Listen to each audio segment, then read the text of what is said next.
Hello, YouTube. I hope you are having a headache-free day, one filled with laughter and sunshine.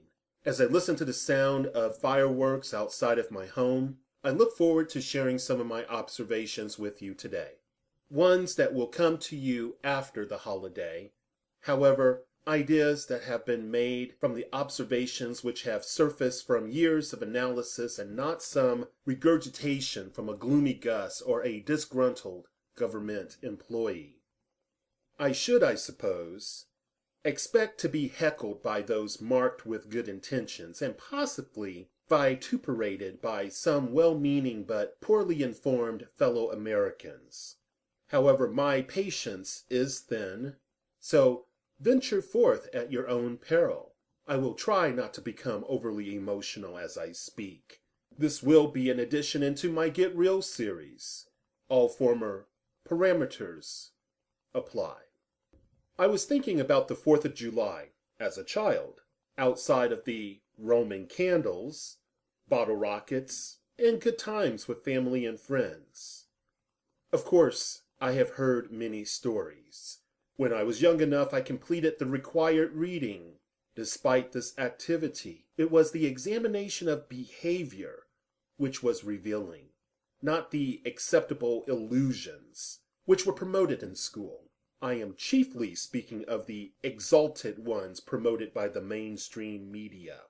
Of course, back in the day, I witnessed a fairly substantial representation of clergy, academics, and the members of the entertainment aristocracy spread acceptable myths. It all amounted to empty caloric content which was saturated with toxic chemicals, likened to polychlorinated biphenyls. So, maybe the populace was mixed up. Mixed up because they were suffering from a scrambling of their hormone signals? I don't know. You would think one of the important ways we could honor the idea of independence and freedom would be to work against information meant to program the minds and train a new generation of good citizens. Little organic robots trained to believe what serves the privileged benefits us all. The ritual of fireworks at the end of the day seems to be a sign, a physical assurance to our overlords that the useless eaters and little workers would not resist. This is especially true if you wrap the tyranny within patriotic clothing. Welcome to the Grand Illusion. Come on in and see what's happening. Pay the price. Get your tickets for the show.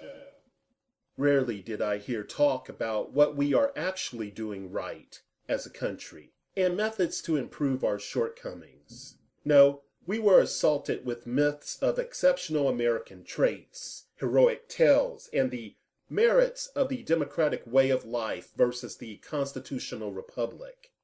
What was popular amounted to an excuse for some to get toasted and barbecuing large chunks of flesh. Hey, could someone pass the soda? The 12-ounce one, not too big. The one that contains approximately 10 teaspoons of sugar. Yeah. Yeah.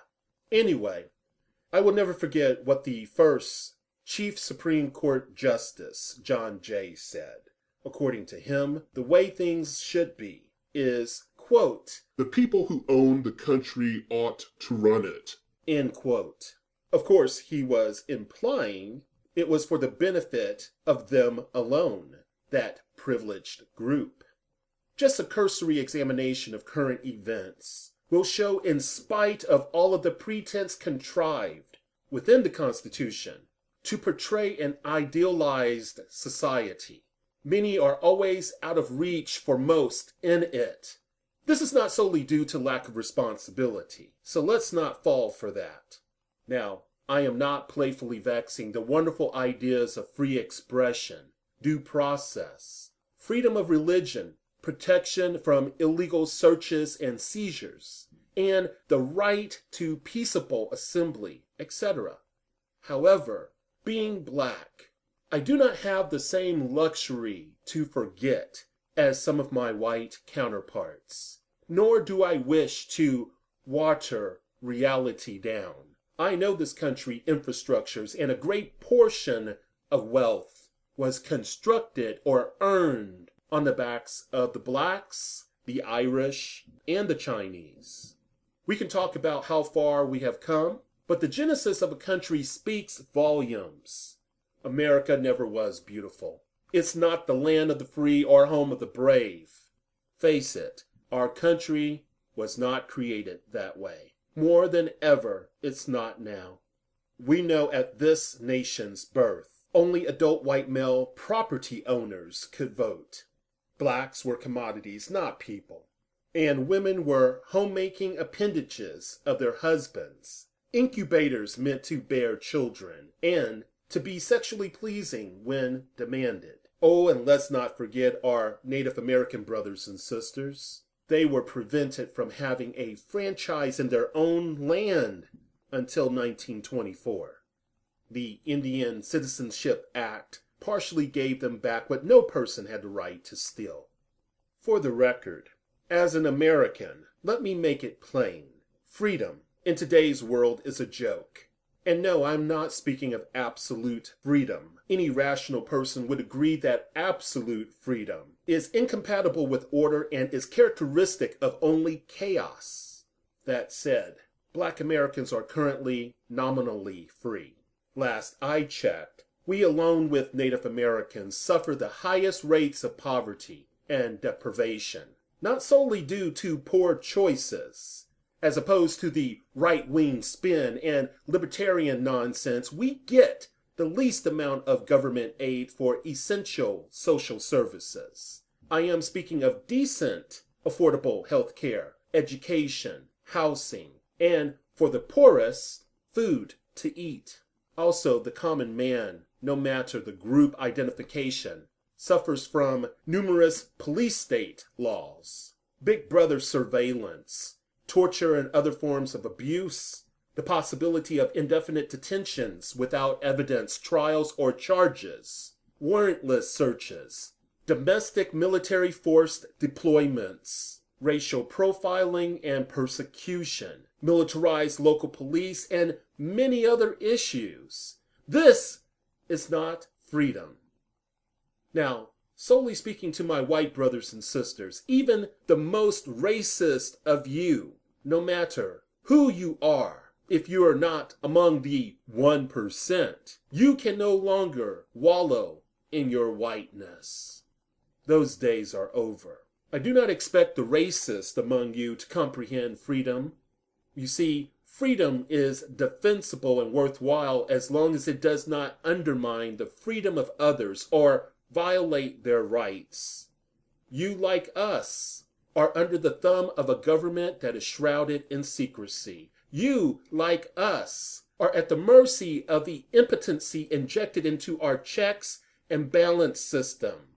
I would encourage you to see in all the other extremists in other groups, to see that either we work together or we will eventually be subjugated together. Fast forward to now, and we have a manufacturing base which is practically non-existent. Add to this horror the fact that massive debt now rules many within our country. Gotta love the grand delusion that has brought us to an unconditional surrender to global criminality.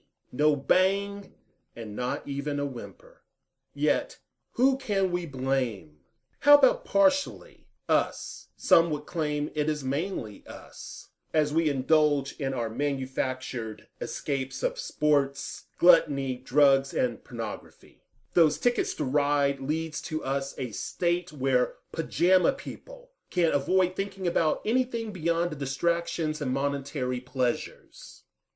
Indeed, as always, some yahoo will proclaim I am nothing but an angry black man on the left, or I am a coon selling out to the white man.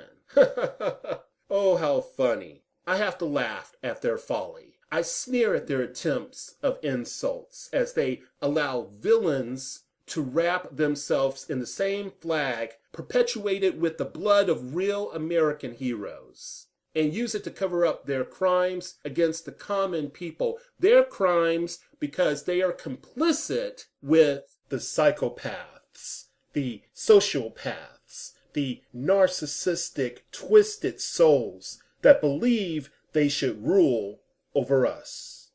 I am too tired to say what I originally planned, so I will leave you with this. Remember the Bill of Rights and the shield it was supposed to be against a tyrannical central government. Do note, we have a bribable and corrupt federal judiciary, a treasonous central government, and what appears to be Congress members posing as their own distinctive shade of Judas, some who are repeatedly bought off and blackmailed. Well, under these conditions, the Bill of Rights becomes worthless and only useful as toilet paper or primer for a fire. Hey, do not be mad at the messenger. Do not aim your hate-filled rhetoric at me. Many of you, especially those around my age or older, said nothing as we went to war, remember? Many times, especially back in 1991, when you passively watched George Herbert Walker Bush, who was then president, engage in a blood ritual, all because he was disgruntled against his former private business partner, Saddam Hussein. The pathetic state of my countrymen is apparent. The moral reprehensible shelter that they run to is clear when many of you shake your heads and tightly close your mouth, outside of racial insults, as hundreds of children of color are murdered via the use of illegal weapons. Yet, when the likes of Sandy Hook or the Aurora, Colorado shootings occur, you engage in an uproar and national mourning. You hypocrites! Sometimes your actions make me ashamed to be American. Every day I wake up hoping today will be better than yesterday. I attempt to set myself up to do better than the day before. When I fail, I try to learn from my mistakes and move forward. I was taught not to ever be complacent, but how to enjoy life. As I move into the autumn of my life, the extreme greed is obvious. Unprecedented wealth disparity, again, obvious. Loss of civil liberties, saddening. And loss of essential social services, outrageous. We have adults concerned about the purchasing of new communicative technology, yet they have nothing to say about the state of permanent imperial wars of aggression. They are so concerned about Hollywood products and the wretched popular music offerings that is abundant today that they forget about the galling corruption which surrounds them daily. Then we have those who fashionably complain about certain states of affairs, but do nothing of worth to combat the virtual abandonment of just law. As long as they have their daily bread, whether made of yeast or greenbacks, they truly have no issue with the government, complicit in all of its branches, to working against the welfare of those it claims to serve, as it submits only to the privilege.